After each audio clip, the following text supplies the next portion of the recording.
weekend, big weekend, bunch of movies opening up, including one starring one of our local heroes, Tim Meadows, who, was on SNL for the longest run of anybody, tied with Kevin Nealon, 9 years. God, isn't that amazing? I know, and I don't think of him as one of the huge Saturday Night Live guys, but he was the only black guy on the show for the longest time. Yeah, they always have that one black guy, right? Just like the reality shows. Yeah, that's cool. Yeah, but he was, oh my God, was he funny. I was boning a lady inside. Well, we have a lot to talk to Tim about, but anyway, yeah, Cookout opens this weekend, and let's grab him on the phone here, Mr. Tim Meadows. Hey, it's a lady. Hey, Tim. Hey. How you doing, man? Great. How's it going? All right. Not bad. What's happening? Nothing much. Had a little coffee. Yeah? Yeah? Hey, we were just talking. Guys. We were just talking about your, our favorite thing that you did, which was the O.J. Simpson diagramming the play. Yeah, the I Did It thing. Yeah. God, that was absolutely fantastic. Yeah, it was one of the weirdest responses I've ever heard from an audience. Is that right? Yeah, because it was at a time when, people were unsure if we could make fun of or, do any comedy about that trial. Right. Oh, really? Yeah, because it was after he was found not guilty. Oh, that's right. right. Because Letterman and Leno, I don't think anybody was really doing anything about it. Leno was doing the dancing Nitos and stuff. He'd been going mad. Yeah, but this was the first time we sort of made jokes about, whether his innocence or guilt. Or, that he did it, that he actually did it. Yeah, and when that joke happened, that was actually written by Robert Smigel, who does the insults. Is that most right? Definitely, yeah. Well, it was brilliantly executed. Oh, my man. It was. It was just fantastic. Always remember that. And by the way, I guess I don't know if it did as well as it should have, but I thought The Ladies' Man was a funny movie, a great bit, of course, and a funny movie too. Yeah, thank you very much. It did well. I mean, I think the measurement of its success is the fact that 5 years later, people still quote lines to me, and they still ask me to do it. The impression, do the character. Well, I was going to ask, what is the most quoted line from that movie? That's disgusting. Do it in The Ladies' Man. What inspired The Ladies' Man? Well, I don't know if you guys know this, but I grew up in Detroit. I was born and raised in Detroit. Highland Park, right? Yeah, I was born in Highland Park, and I used to work at a store called Vince's Party Store over on 6 Mile. Oh, yeah? And so when I was in high school, a lot of guys used to come in on Fridays to buy liquor for the weekend, and I used to hear all of these stories from these guys, and it was just, I was a teenager, so it was like they were living this life that I, didn't know existed, that you could have more than one girlfriend. Uh-huh. And so I kind of based the stories and everything that I heard, I sort of, funneled it into the Leon character. But I started off doing it in Chicago by making prank phone calls. Go, you listen, I'm downstairs and I can't get up. I fell, I'm falling and I can't get up. Somebody come and help me, And, I just do all kinds of stuff. I used to call TV shows and radio shows and stuff. Do you want to do it in the... There he is. Well, Cookout is the movie this weekend, and tell us about Cookout. Cookout is it's a big family comedy with Queen Latifah, Danny Glover, Ja Rule, Eve, Tim Meadows, a bunch of people, and hey, you just spoke of yourself in the third person. Yeah, I'm doing that now. What do you have to do to cross the line where you can become a third person? I think if you have more than 2 jobs in the media, like I'm doing television and movies. So now, can you hear the cops outside my window in New York? Yeah. Yeah, that's... What's going on? Welcome to Liberty, people. Yes. Hey, how was it working with Farrah Fawcett? Because we read some funny things about her when she had that sort of low moment in her life and they used to say that, there was one example where she would refuse to work unless she did tequila shooters. That was when she was like really kind of sloppy, drunk. If I don't have tequila shooters by 10 a.m., I'm leaving. I'm leaving. Wow. It was like that on this movie, and too bad, because we would have been game. Hey, you want to go do some shooters, Sarah? Yeah, let's do it. That'd be great. I just saw a picture of her, and they were describing, like, the top 10 worst plastic surgeries in Hollywood. I think she looks great myself. How does she look, Tim? She looked great to me. Yeah. I'm not, you know what? She's an older lady, you know what I mean? So, Experienced. She looked good in those nude pictures that Playboy took of her, that's for sure. Yeah, those are frozen in time in my memory. Yeah. Would the ladies' man want to tap that? Listen, the ladies' man would be all over Farrah Fawcett like a faucet that turn off. I don't know. Yeah, I'm trying to get Fawcett in there somewhere. Now, what's the plot of this movie? I'm sure it's something incredibly deep.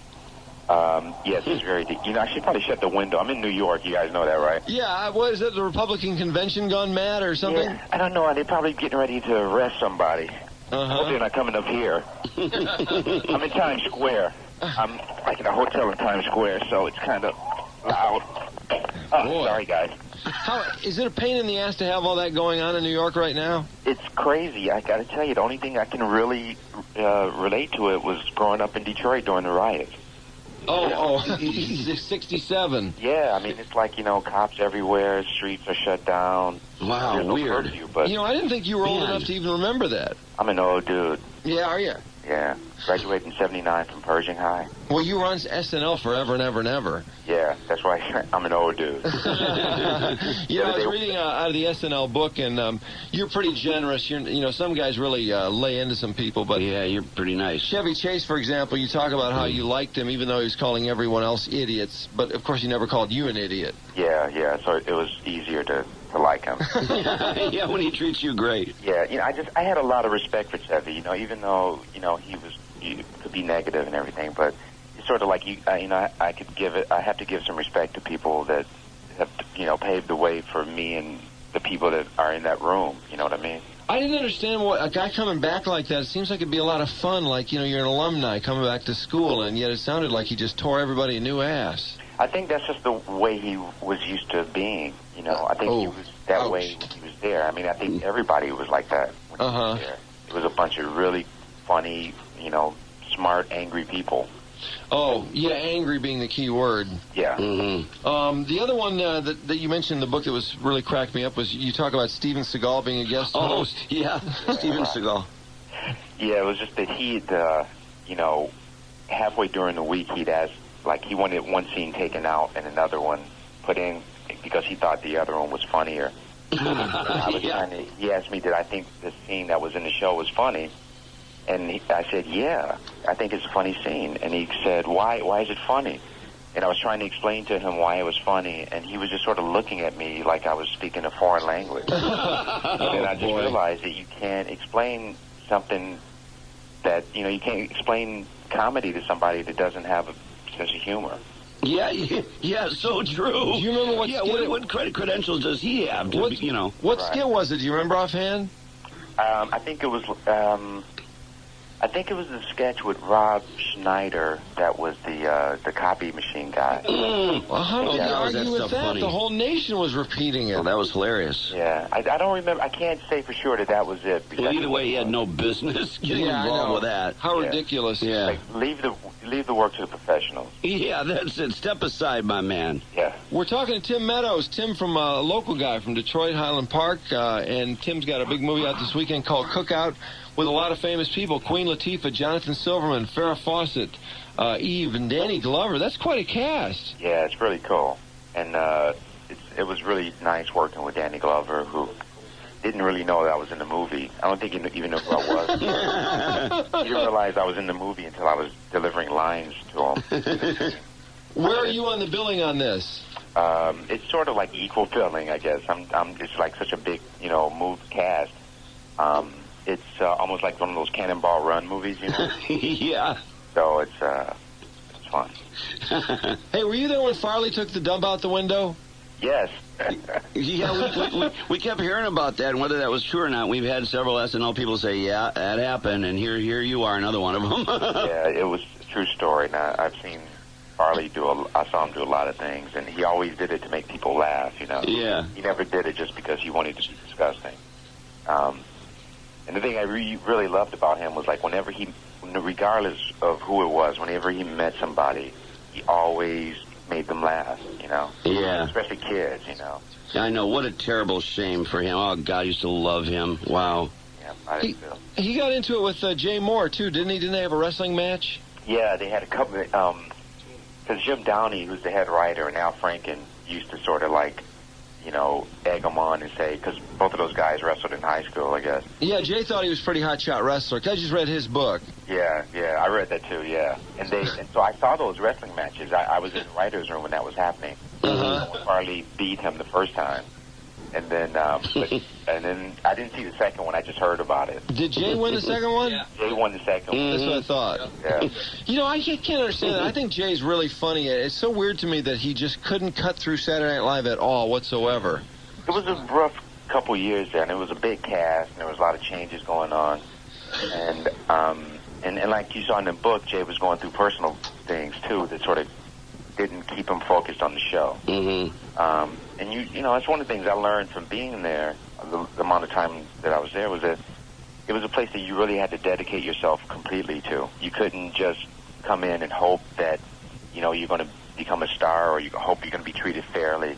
You really had to come into it writing and being there all the time. Like in the book, he said, Jim Downey told him, we pay you to be here. We don't tell you what time to come here. We pay you to be here. And that was the way it was. It was like, we pay you to be here, so you should be here all the time. Tim Meadows, Cookout is the movie. It's this weekend. Wish you luck with it. It's great to talk to you. I miss Detroit. Well, we sure appreciate the time, Tim. Yeah, and I awesome, hope you have a big opening. All right, thanks, Drew. Thanks, Okay, Mike. man. Thanks, Tim. Come by sometime. All righty. Okay, see you, Tim.